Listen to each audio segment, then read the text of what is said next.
Boa tarde, amigas e amigos do Observador Político. Boa tarde, Emery, Bruno. Nesse instante, em Recife, está havendo um encontro promovido pelo governador Eduardo Campos e a sua bancada federal. Além, claro, de políticos mais ligados ao staff do governador.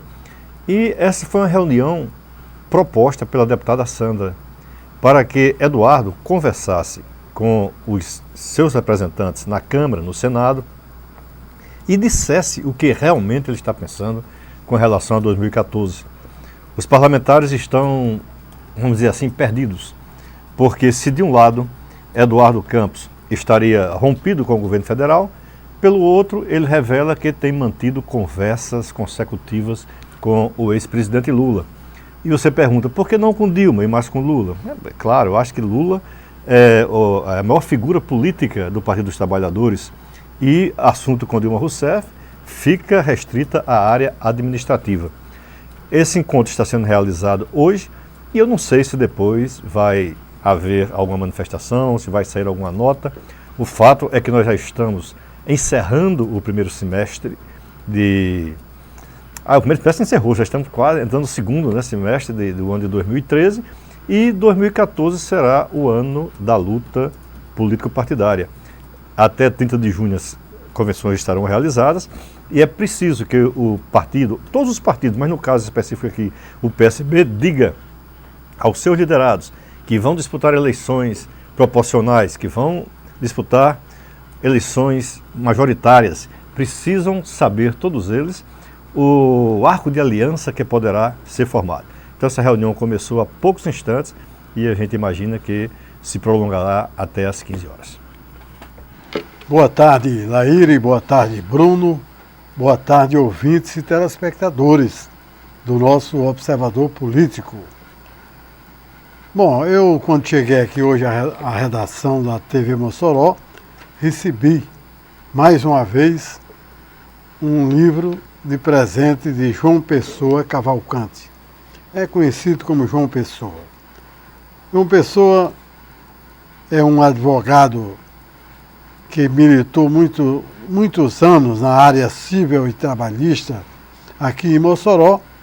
Ele, na verdade, não é mossoroense, nasceu em Santana do Matos, aqui no nosso estado, e ainda pequeno acompanhou seus pais numa mudança aqui para Mossoró. É aposentado do serviço público pelo INSS, como eu disse há pouco. Ele foi um profissional que atuou durante muitos anos também na Previdência e depois formou-se em Direito pela Universidade do Estado do Rio Grande do Norte. Exerceu a advocacia por 13 anos nessa área que eu falei de causas cíveis e trabalhistas e aqui na comarca de Mossoró sempre foi um profissional muito bem conceituado. Esse livro categorizou o nosso João Pessoa Cavalcante a ser um sócio correspondente da Academia Apodiense de Letras e sócio da própria Academia Mossoroense de Letras. É o 13º livro que ele está publicando. Os primeiros foram Pingos de Poesia, Mensagens de Vida, Pensando em Poesia, Meus Poemas Prediletos, Momentos de Reflexão, Reflexões Poéticas e por aí vai. Então ele tem dado a sua contribuição sobremaneira importante para a nossa literatura, a literatura aqui da província particularmente e da nossa região, e continua produzindo livros. Isso aqui não será o último. João Pessoa já está produzindo nossos trabalhos. Então vamos abraçar com cumprimento de parabéns ao João Pessoa Cavalcante. Deixa eu pegar a carona aqui para agradecer também a pessoa, o livro, que tão gentilmente ele vem nos deixar aqui a cada nova edição, e dizer, Emery, que nós fomos colegas de repartição. Ah. Eu era do INAMPS e ele do INSS, só que funcionavam Tudo juntos, no mesmo lugar, e a nossa chefe era Vânia Azevedo, né? Vânia Azevedo Moreira era a nossa chefe. E sempre foi uma pessoa muito discreta, muito educada, muito atenciosa. Aí depois ele fez o curso de Direito, trabalha na área e também passou a publicar esses livros de poesia que são muito bons. Olha ele, você falou em Vânia e há um caso interessante que chama a atenção. Eu acho que foi ontem o aniversário de Vânia e de Valnei. São casados. Agora aniversariam no mesmo dia. Eu acho que isso é uma coisa raríssima de acontecer. Antes do meu boa tarde, minha sogra e meu sogro, um aniversaria no dia 11 e o outro no dia 12. Aí vem no mesmo mês. Aí com isso aí vem abaixo aquela história que forças iguais se repelem se atraem. Que são do mesmo signo aí. Exatamente. Caso, né?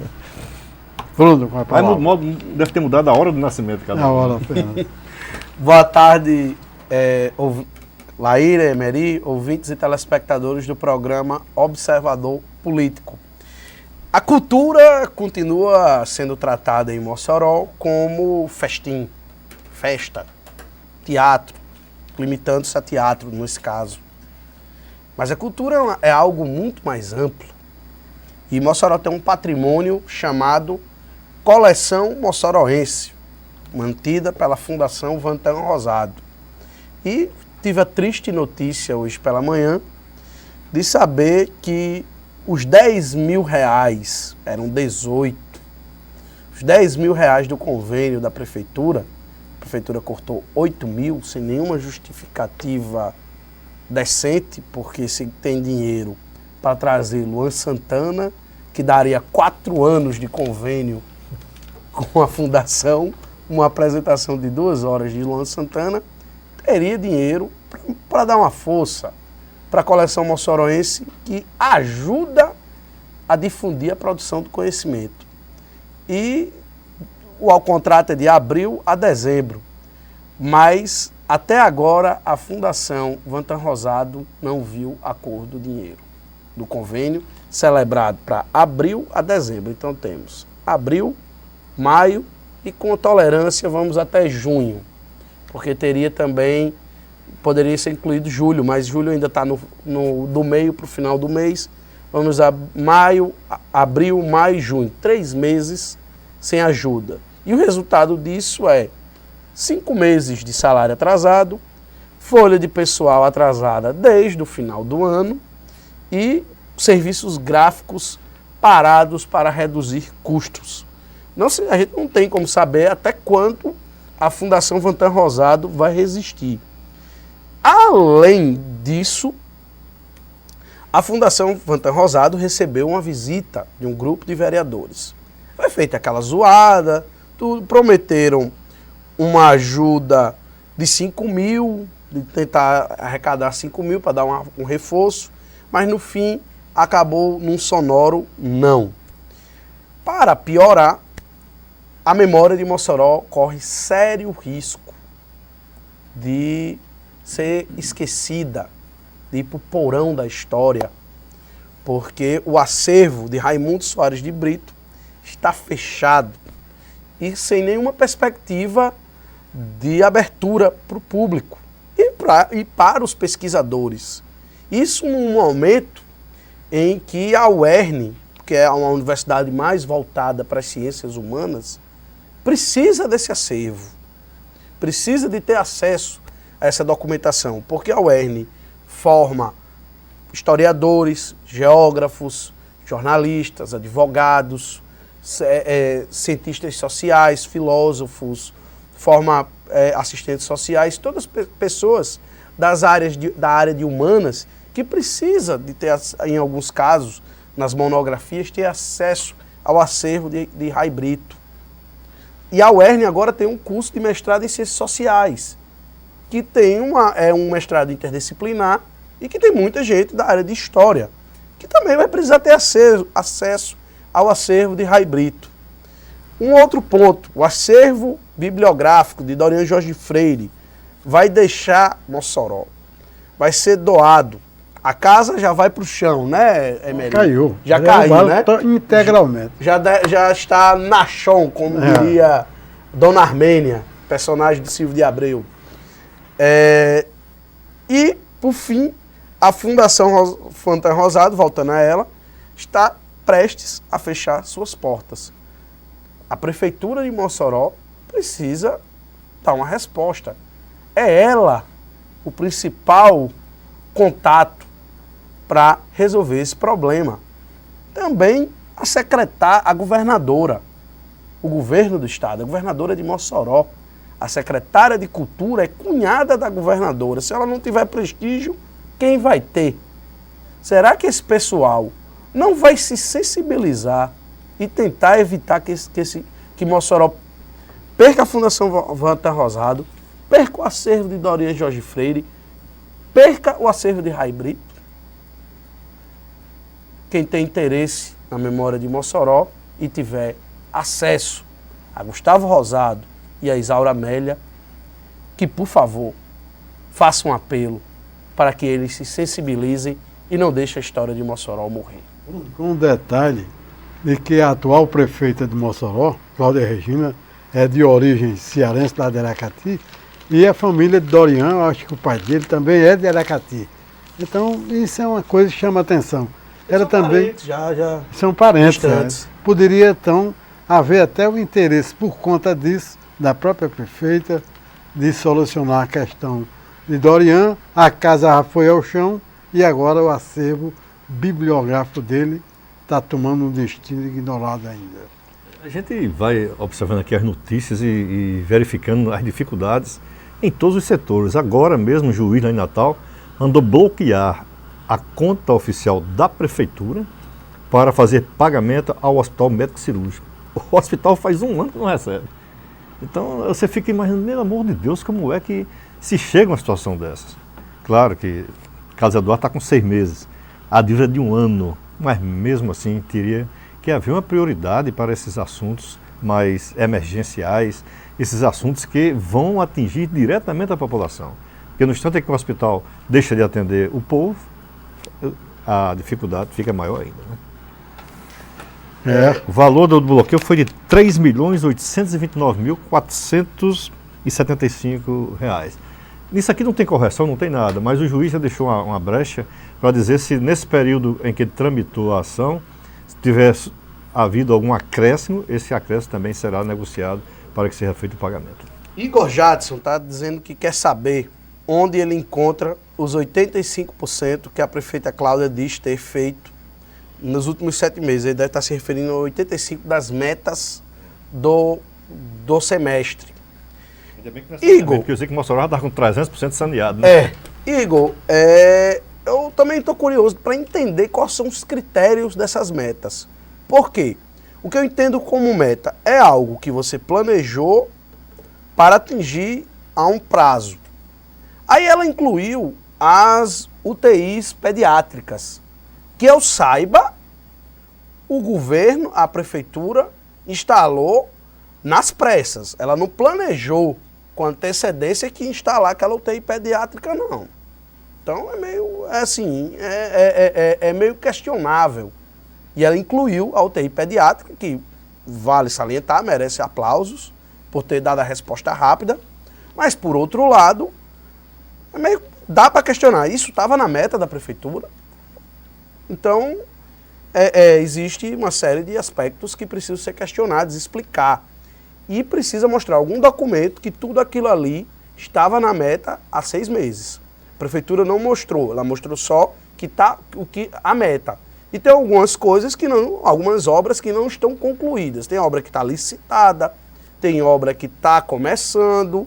Então, depende do conceito de meta que você tem.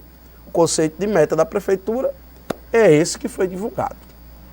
Ô, Laíri, uma coisa que está me chamando a atenção, nessa pendenga, eu vou chamar assim, que o governo do estado está enfrentando com aqueles que ganham super salários grandiosíssimos aqui, e o governo do estado está convocando todos os beneficiados com esse salário para explicar por que ganhou esse salário. E eu, desde ontem, que fico cá com meus botões, dizendo comigo mesmo, mas o que vai explicar é o governo que paga. Mas você há pouco me dizia que não é bem assim, também tem outros aspectos a se considerar. Como é a sua opinião? Qual é a sua opinião sobre isso? Acho que o governo demorou ao tentar explicar que não tinha como verificar. Como não tem? Não é o governo quem paga? Quem elabora a folha de pagamento não é o executivo? Então não tem como negar o destino desses recursos. Agora, o governo procurou um caminho mais longo. Primeiro, vai querer que quem ganhe mais de que 23 mil, 25 mil. Tem gente ganhando 62 mil reais, que justifica porque está ganhando aquele dinheiro. A minha interpretação, Emery, é que alguns desses casos foram conquistas judiciais. As pessoas entraram na justiça, o juiz, o desembargador, as pessoas ganharam, até ficaram com esse salário. Então, a partir daí, para derrubar, não vai ser fácil não, né? Eu tenho outra observação.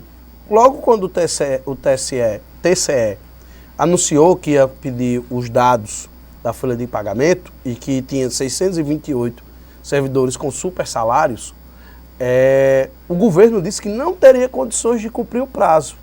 E em menos de um mês ele conseguiu notificar todo mundo. Eu já estava me preparando para mostrar que dava para notificar esse pessoal, porque eu ia arrumar um tempo e paciência, que eu ia contar, ia pegar cada um dos que ganham acima de 25 mil. 787 servidores nessa situação. Então, Eu ia puxar um por um e exigir trabalho para eu fazer sozinho, mas já estava me preparando para fazer isso e mostrar que era possível.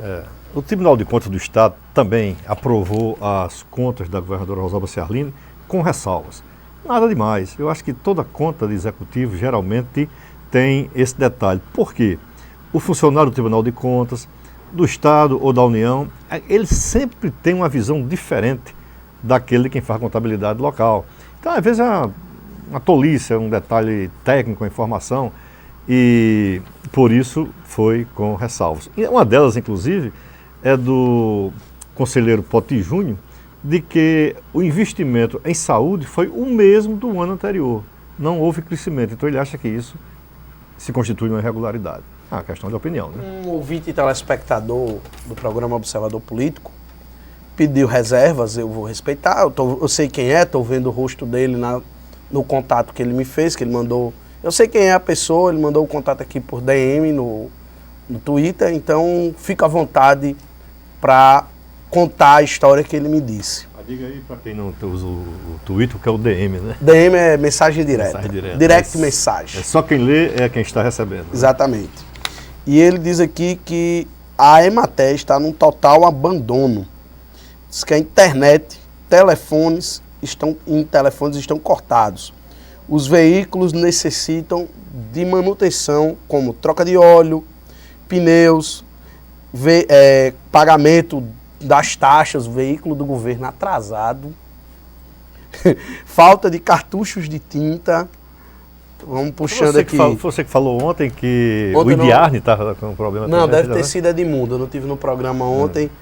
O Idiarne estava também com o telefone cortado. Né? Diz que está faltando cartucho de tinta, deve ser para impressora. Ele disse que também ele teme, pediu para ter o nome mantido, porque teme represálias do governo. Então, vou respeitar, eu sei quem é, eu entendo como essas coisas funcionam. Então, o governo deveria realmente tratar melhor a Emater, que estava sob o comando até um dia desse, do cunhado da governadora, que é o deputado federal Betinho Rosado. O nosso homem da comunicação da Gruta de Santa Clara me manda aqui a programação de uma feijoada de Santa Clara que vai acontecer no próximo sábado, dia 20 de julho, exatamente no próprio espaço cultural do santuário. Então, ele pediu aqui que o programa Observador Político desse a sua contribuição divulgando esse evento, que é um evento que vai beneficiar aquele agrupamento religioso. A animação da feijoada de Santa Clara, sábado próximo, será do Grupo Mantra, Jovem Guarda e Flashback nacional e internacional. E as senhas custarão apenas R$ 5,00. Haverá sorteio de muitos brindes e começará a partir de meio-dia. Qualquer outra informação pode ser colhida no telefone 3312 3224. Então, quem quiser mais detalhes dessa programação, se dirige a esse telefone.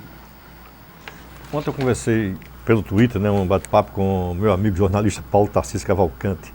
Paulo Tarcísio, na década de 60 e de 70, ele fazia cada artigo, cada crônica fantástica, era bem formado e tinha uma visão de futuro em relação à política do Rio Grande do Norte. E ele me falava sobre a decisão de Henrique de formar uma nova comissão para a reforma política. Eu disse, Paulo, eu passei 12 anos como deputado federal. Teve comissão durante todos os 12 anos, nunca faltou.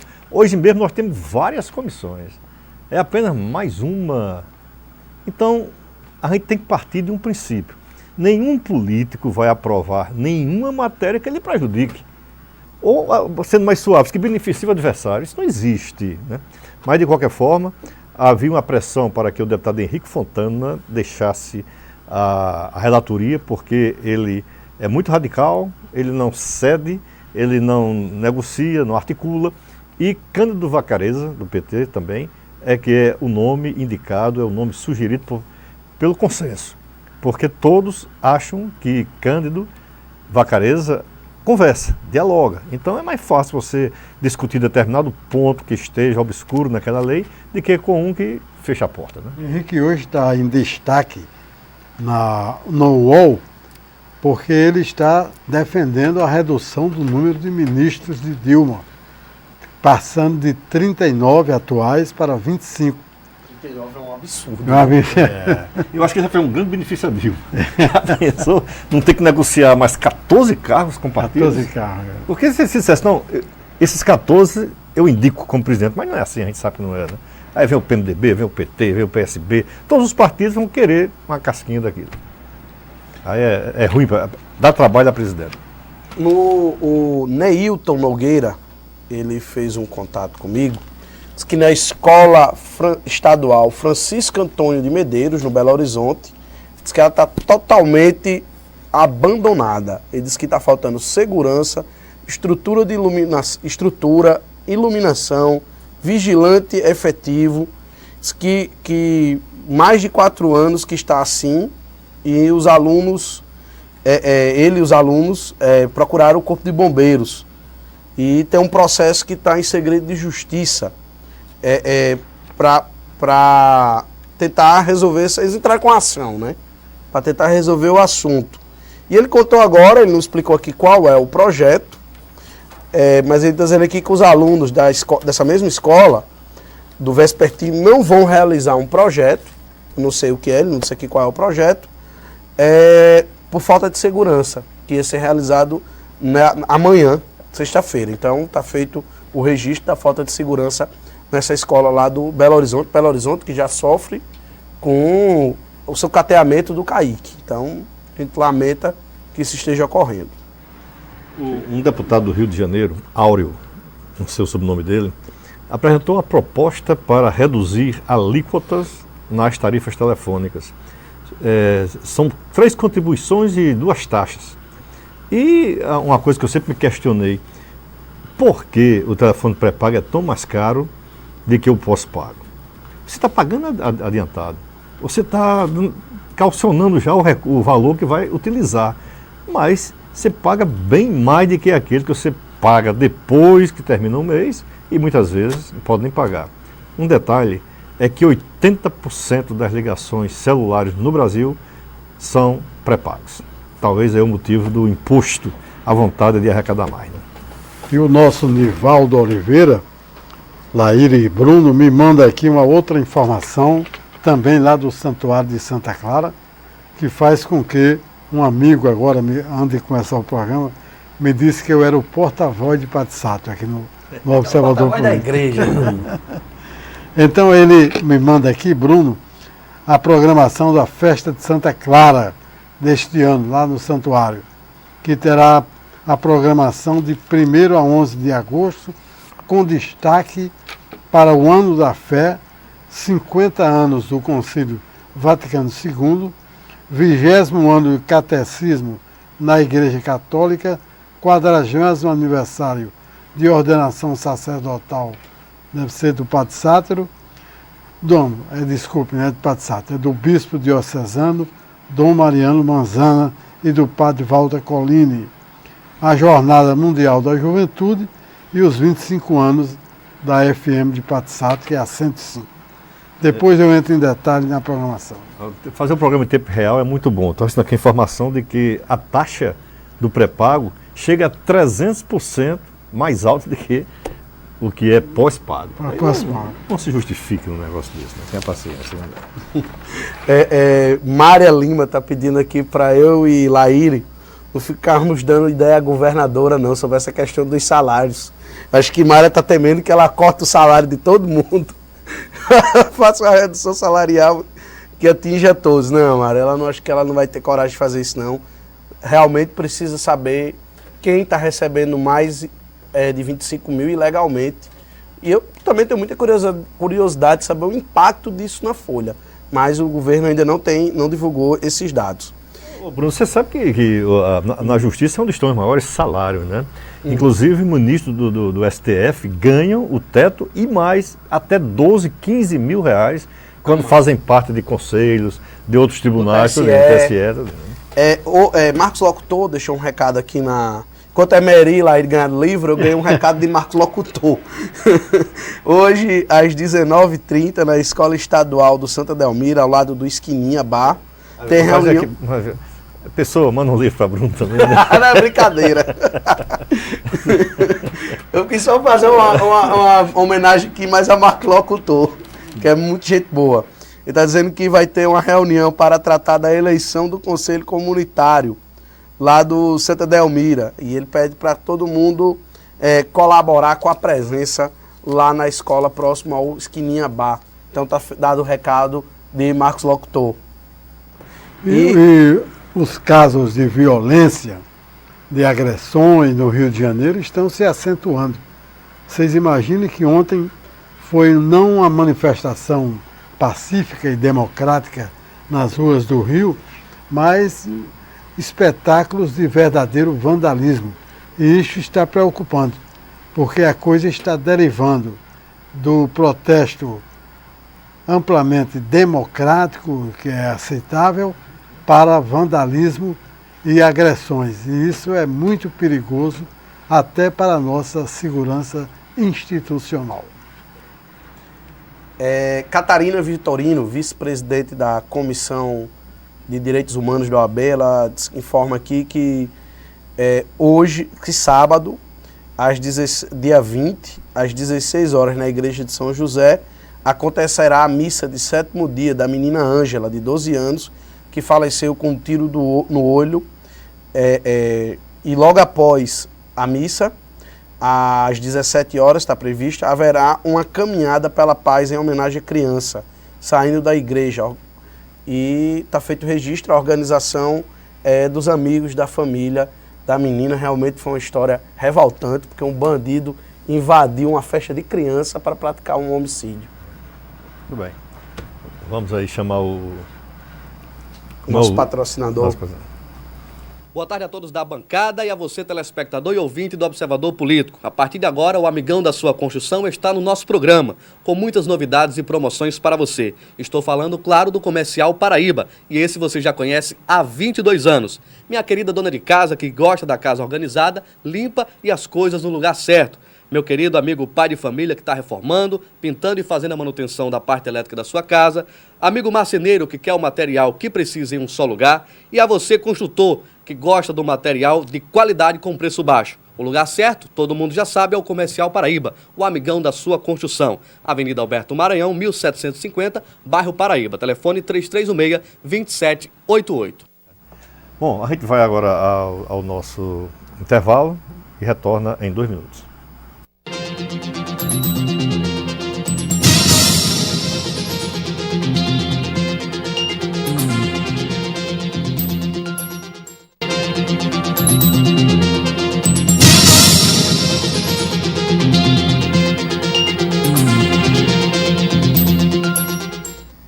Estamos de volta com o programa Observador Político. Nosso entrevistado de hoje é o inspetor da Polícia Rodoviária Federal, Carlos Kleber. Carlos, seja bem-vindo. Começando sobre a questão das obras do complexo viário, que tem causado muita preocupação para a população. Vocês têm sido ouvidos pela empresa na hora de elaborar toda aquela sinalização? Boa tarde, Bruno. Boa tarde, Laíre, Emery. Boa tarde a todos que nos ouvem e nos assistem. Temos sim, Bruno. Estamos em contato direto com a empresa responsável pela licitação, a CLC, aqui de Mossoró, e sempre trocando ideias, nos pedindo orientações, como sinalizar, como interditar em alguns momentos, e tem sido feito isso. Realmente, no decorrer da obra, que muito embora tenha começado em 2010, mas somente este ano, de janeiro para cá, é que teve algumas interdições. E essas interdições é que têm causado um certo transtorno na população de Mossoró. Ô, inspetor, eu hoje recebi uma reclamação de alguém que utiliza muito aquele trecho, dizendo que tem uma rotatória lá perto do cemitério novo, e para você alcançar o retorno para o seu destino é uma distância muito grande. Isso é uma coisa que vai ficar em definitivo lá, ou vai ser feita uma correção ainda daqui para o fim do projeto? Mary, infelizmente em relação a retornos, será definitivo. Muito embora nós sabemos que a distância realmente incomoda, mas de certa forma nós moçoroenses estamos pouco acostumados a andarmos um pouco para obtermos retornos que eu falo em relação à malha viária, para quem que dá mais mobilidade e mais segurança. Para quem conhece Natal e Fortaleza, por exemplo, sabe muito bem que tem alguns retornos que você anda vários quilômetros para poder realmente retornar, fazer o seu destino.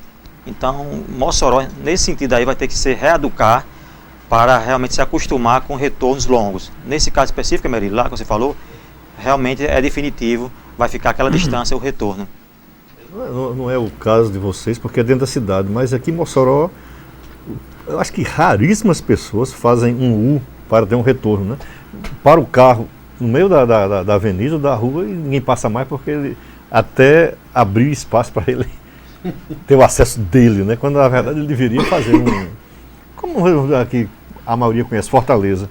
Você faz o retorno, entra numa rua e volta pela outra, né? E não na mesma rua. Né? Muito embora a gente não ache dentro da cidade, como você colocou, caso, mas nós presenciamos como cidadão, como pessoas que utilizamos a via, e é muito comum isso. Mas isso aí é em virtude justamente do que nós estamos acabando de falar, que as pessoas não querem andar mais um pouquinho para fazer o retorno com a devida segurança. Imagina estacionar um pouquinho mais distante, né? Nem pensar. É pior ainda.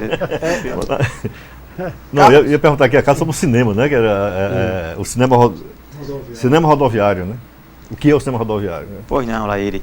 O cinema rodoviário é um projeto da Polícia Rodoviária Federal em todo o Brasil, implementado desde 2008, e ele junta o ato punitivo com o ato educativo. Ou seja, na mesma hora que alguns colegas, alguns policiais estão abordando os veículos, outros colegas estão convidando o condutor e todos os ocupantes do veículo a participarem de uma palestra breve, rápida, sobre os cuidados que se deve ter para se evitar acidentes. Muitas vezes, nós terminamos essa palestra antes mesmo da fiscalização propriamente dita, da documentação e do veículo. Não é cansativo, né? É rápido. Não torna cansativo, ao contrário, é bem gratificante para nós policiais, gratificante para a população, que sempre após o término das palestras, elogiam o trabalho e informam que nós estamos de parabéns. E esse projeto não é de agora, é de 2008. Durante toda essa semana estamos implementando em Mossoró e região, nas BRs que são da delegacia de Mossoró.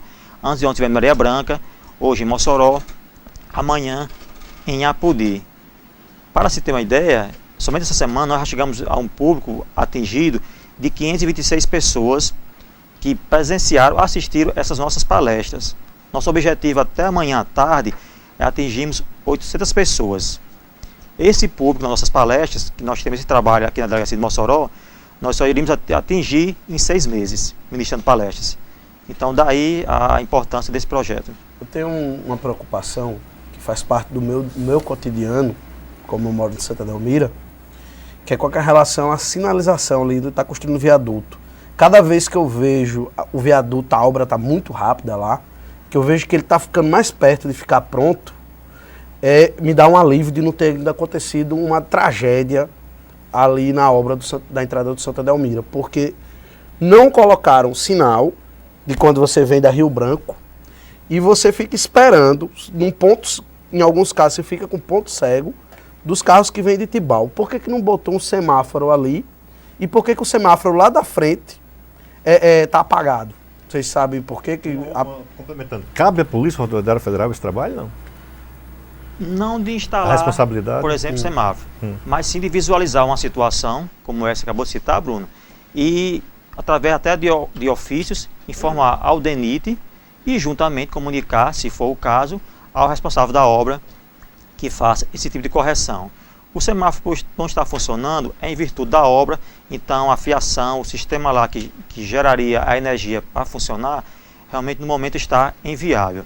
Já em relação à saída da Rio Branco, como também você citou, Bruno, lá a sinalização é semelhante com a que dá acesso ao shopping. Não tem semáforo, mas a sinalização é de quem está saindo de Mossoró, tem que dar preferência a quem está já circulando na via.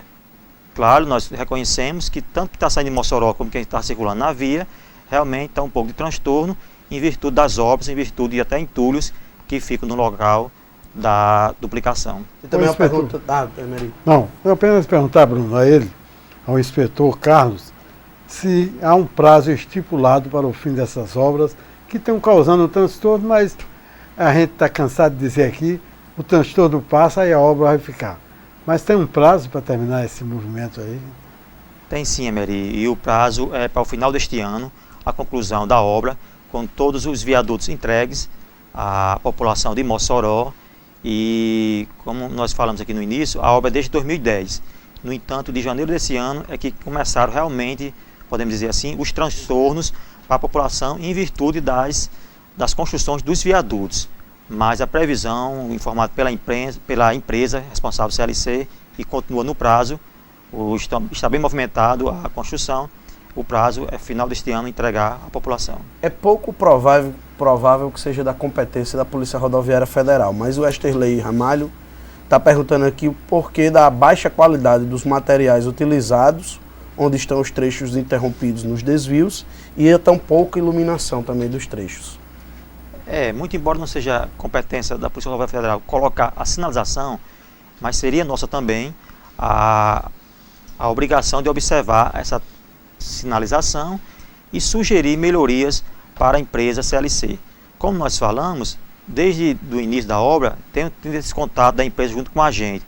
Então, sempre quem está sugerindo algumas melhorias, elas estão sendo atendidas. Então, todas essas sugestões da população, da imprensa, quando nos chegam, nós visualizamos lá no local, confirmamos e repassamos para a empresa responsável.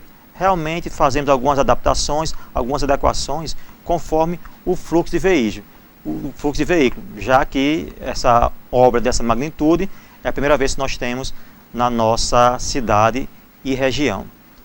Só para Francinaldo Rafael está fazendo uma participação aqui com informação importante, é que, ao contrário do que eu disse, houve já sim uma tragédia na entrada da entrada de Santa Delmira. Houve um acidente, a moça foi socorrida, mas ela depois morreu. Então, já teve uma vítima fatal em virtude desse problema de sinalização lá na entrada de Santa Delmira. Muito embora, só aproveitando aí para falar, muito embora essa tragédia esteve ligado comprovadamente à embriaguez ao volante. Então, referente à obra, ela pode ter até contribuído de alguma forma, mas não de forma predominante, já que um dos envolvidos foi comprovado que estava embriagado. Inspetor, eu vou voltar aos transtornos que estão sendo causados por causa da obra, e eu acho natural disso. Mas eu pergunto, o senhor disse que as obras estão caminhando para a previsão de entrega no fim desse ano, mas a preocupação é saber, o cronograma está sendo observado da obra, está andando dentro do cronograma? Tá, Emery. Ela, tempos atrás, realmente tinha certos adiamentos da obra, por motivos diversos, motivos técnicos, que até um pouco de desconhecimento da Polícia Rodoviária Federal, mas no momento, neste ano, ela está realmente num cronograma, inclusive divulgamos sempre o final do ano, mas não vai nos causar surpresa ou para a população que ela seja entregue, inclusive, antes do término deste ano, 2013. Bom, mais alguma pergunta aí, Bruno? Não, Caso quer fazer alguma colocação, algum esclarecimento sobre... Dois esclarecimentos, tanto sobre a obra como o cinema rodoviário. Se alguém quiser assistir o filme, pode chegar lá e dizer, eu quero ver o filme. Pode, no encanto só aproveite para assistir Durante até o expediente, amanhã, né? porque Só até amanhã. o projeto em Mossoró e região, do cinema rodoviário é até amanhã. Sim. Aí, semanas depois, faremos em outras delegacias, em outras regionais. Mas hoje à tarde, por exemplo, todos estão convidados para assistir essa palestra, essa mini palestra, no posto 1, saída para Natal, pois estamos lá abordando o veículo e ao mesmo tempo iniciando a palestra, salientando que não vai eximir de a pessoa ser multada caso tenha alguma infração. Porque ontem mesmo aconteceu que um usuário, após assistir a palestra da gente, retornou e me disse: inspetor, eu assisti sua palestra e fui multado. Rapaz, infelizmente são coisas distintas. O ato punitivo é de um jeito e o ato preventivo é essa da palestra. Mas de qualquer maneira fica o convite. E gostaria também de aproveitar até um pouco as palavras do Emery sobre a obra, dizer para a população que é mais ou menos isso. Realmente causa um certo transtorno, mas pedimos, reforçamos sempre, junto com o que já vem fazendo na imprensa, reforçando sempre os cuidados que deve ter no trânsito, principalmente naquele local da duplicação, que são 17 quilômetros, que corta a cidade de Mossoró. E requer um maior cuidado, que as pessoas obedeçam realmente a sinalização local, sinalização essa temporária, mas que obedeçam. Pois eu quero frisar para vocês, de Mossoró e região, que esse pequeno percurso de 17 km é o percurso que mais tem acidentes na delegacia de Mossoró. E os motivos, levamos nós a crer, da Polícia Rodoviária Federal, que ao término da duplicação, vem melhorar bastante, inclusive salvando bastante várias vidas. Professor não, inspetor. Agora uma pergunta com respeito a uma atividade específica da Polícia Rodoviária. Aquele posto novo que estão sendo feitos logo após o atual, a saída para Natal, está tudo também previsto dentro do cronograma quanto à execução da obra, finalização, etc? Queremos nós estar dentro do cronograma, mas infelizmente houve um atraso. A previsão era para ser para esse mês de julho, da inauguração do posto, e ficou para o final de agosto. É um posto novo da Polícia Rodoviária Federal, vai ficar a 9 quilômetros à frente, no sentido Mossoró-Natal, e será um posto novo, claro, moderno, um padrão nacional da Polícia Rodoviária Federal, e é uma reta, melhor observação dos dois sentidos. Quem conhece Mossoró sabe que o posto atual ficou praticamente sem utilidade, pois está dentro da cidade e praticamente costumamos dizer que só passa errado na frente dele quem quer, diante de tantos caminhos que tem ao redor do posto. E uma observação desse posto é que ele vai ter chamamos de observatório. É um local mais alto no posto, onde vai ficar um policial de prontidão, observando todo o movimento, inclusive dando cobertura às abordagens realizadas no pátio do posto. Aí vai desativar aquele que existe hoje na saída para Natal. Iremos desativar aquele posto, mesmo não passando na duplicação, mas ele será desativado, ou possivelmente doado a alguma outra instituição. Muito bem, obrigado, Carlos. Vamos então continuar com a pauta do nosso observador político para esta quinta-feira.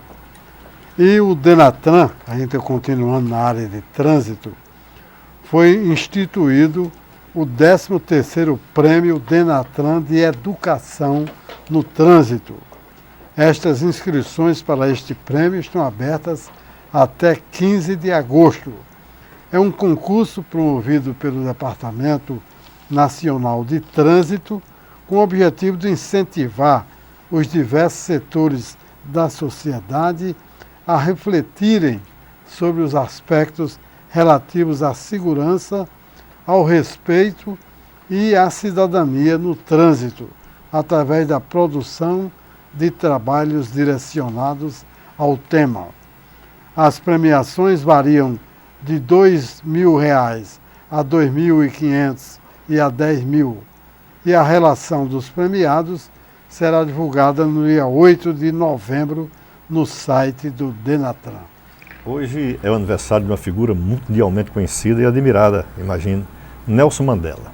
Nelson está completando hoje 95 anos, hospitalizado, e o nome de Nelson é até difícil a gente pronunciar aqui, é Holihar, que quer dizer pulador de galhos de uma árvore para outra, ou, na linguagem mais coloquial, agitador, criador de problemas. Até que, certa vez, numa aula, um professor resolveu chamá-lo de Mandela. E o nome pegou, e hoje é aí Nelson Mandela. 95 anos de idade, completando hoje, né? Eu fiz um registro aqui de Neilton Nogueira, é só ele tá contando aqui que a escola, né, o evento que a escola ia fazer, que foi cancelado, era uma gincana.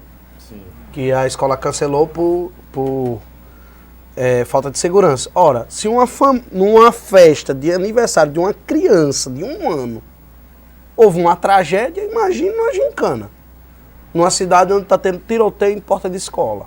Então, é normal que, é até natural que tenha esse cuidado, se não tem como oferecer segurança às crianças, que não faça o evento.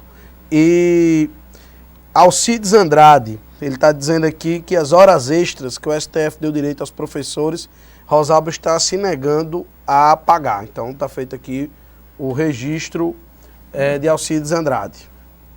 Rosalba não está pagando nem promessa santa, segundo o ditado popular, né?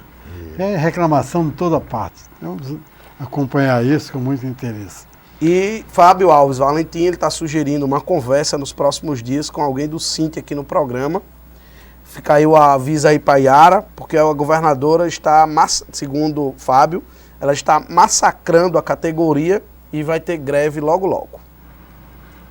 O grupo de teatro pessoal do Tarará vai preparando mais um final de semana com apresentações na sala de espetáculos Ludmila e Rossi. E agora vem com o espetáculo denominado 100 Palavras. As apresentações acontecerão sexta e sábado, amanhã e depois, sempre às 20 horas. É uma comédia que tem classificação livre.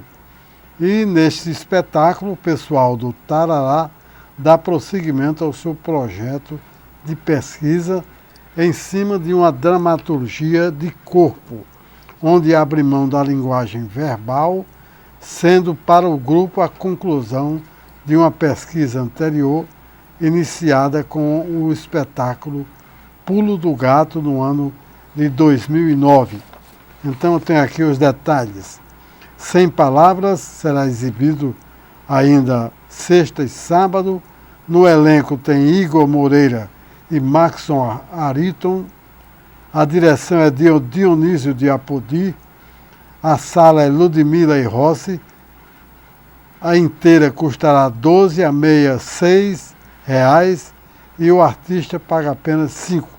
A classificação é livre e a sala de espetáculos fica na Avenida Abel Coelho, 160, no Abolição 3, em frente ao Sindicato dos Bancários.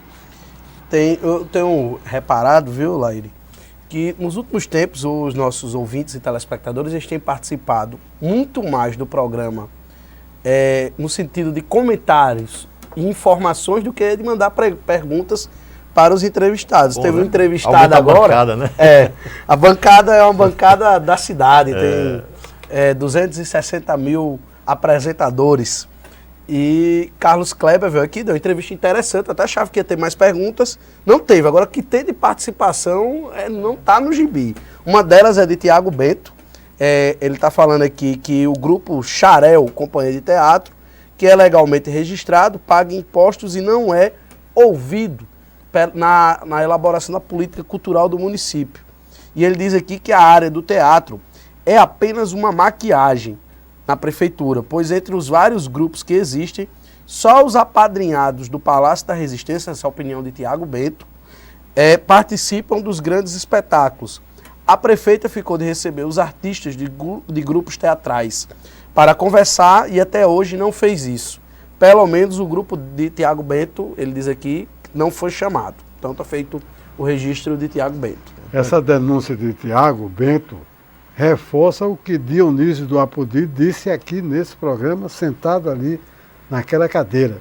E a prefeitura está discriminando alguns grupos de teatro, inclusive para apresentações no Teatro Municipal de Juiz Rosário. Na verdade, os critérios são sempre políticos. Tem gente que acha ruim quando se diz isso, mas é assim que funciona a política. O errado é se conformar com isso. Tem que se questionar. Eu sempre digo que quem está calado é dominado. Então, Tiago está com toda razão em questionar, e quem se sente prejudicado pelo poder público tem que questionar. Afinal de contas, o dinheiro não é da prefeita, o dinheiro é do povo. E Antonete, da Ilha de Santa Luzia, reclama da falta de respeito com as pessoas que são atendidas pelo SUS aqui em Mossoró. Então, é outro problema. Quem precisa de um exame espera meses para fazer esse exame. Precisa de uma consulta, pega uma longa fila.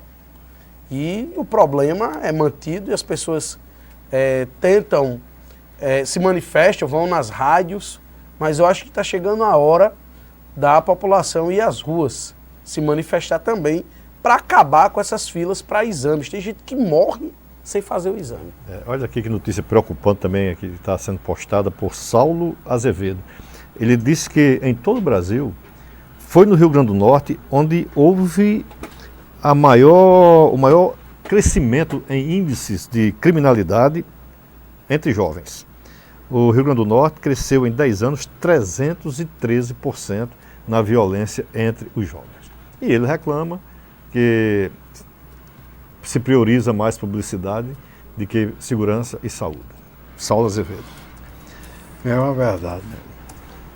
E vamos lembrar que hoje que temos aqui um apelo da família de Francisco Jacinto da Costa, Teté, para uma missa de 30º dia, amanhã às 7 da noite, na capela da Ilha de no Centro Catequético da Ilha de Santa Luzia. Amanhã às 7 da noite. E também tenho aqui o registro de amanhã, às 5 da tarde, será celebrada a missa pelo 12º aniversário do falecimento do vereador Van Neto. Será no Santuário do Sagrado Coração de Jesus. Paiva Júnior, que faz o registro aqui, diz que viu umas fotos da escola do Riacho Grande com a estrutura toda rachada. Diz que o vereador Tomás Neto visitou a comunidade no domingo e que a situação será levada à prefeitura por Tomás Neto.